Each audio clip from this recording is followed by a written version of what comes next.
സങ്കീർത്തനങ്ങളുടെ പുസ്തകം 130 അധ്യായം 4 വാക്യം നമ്മൾ ഇങ്ങനെ വായിക്കുന്നു.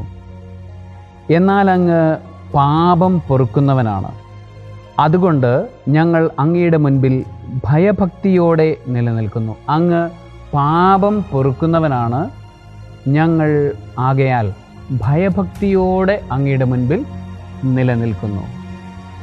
ദൈവം പാപം പൊറുക്കുന്നവനാണ്.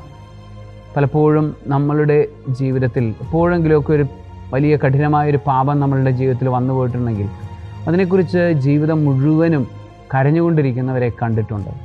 എന്നാൽ ദൈവത്തിൻ്റെ പാപം പൊറുക്കുന്ന ആ മനോഭാവത്തെക്കുറിച്ച് അറിയാത്തത് കൊണ്ട്, അല്ലെങ്കിൽ അതിനെക്കുറിച്ചുള്ള ആ വിശ്വാസക്കുറവ് കൊണ്ടാണ് നമ്മളങ്ങനെ ചെയ്യുന്നത്. നമ്മൾ എത്ര കഠിന പാപിയാണെങ്കിലും നമ്മൾ അവിടുത്തെ മുൻപിൽ ഏറ്റുപറഞ്ഞു കഴിഞ്ഞാൽ, കുമ്പസാരത്തിൽ അത് ഏറ്റുപറഞ്ഞു കഴിഞ്ഞാൽ അതെന്നേക്കുമായി നമ്മളെ വിട്ടുപോകും. ഇത്രയും വലിയ സന്തോഷം വേറെ എന്താ ഉള്ളത്? ആകയാൽ സർവശക്തനായ ദൈവം, പിതാവും പുത്രനും പരിശുദ്ധാത്മാവും നിങ്ങളെ പാപം പൊറുത്തു എന്ന ബോധ്യത്തിൻ്റെ സംരക്ഷണം കൊണ്ട് അനുഗ്രഹിക്കുമാറാകട്ടെ. ആമേൻ.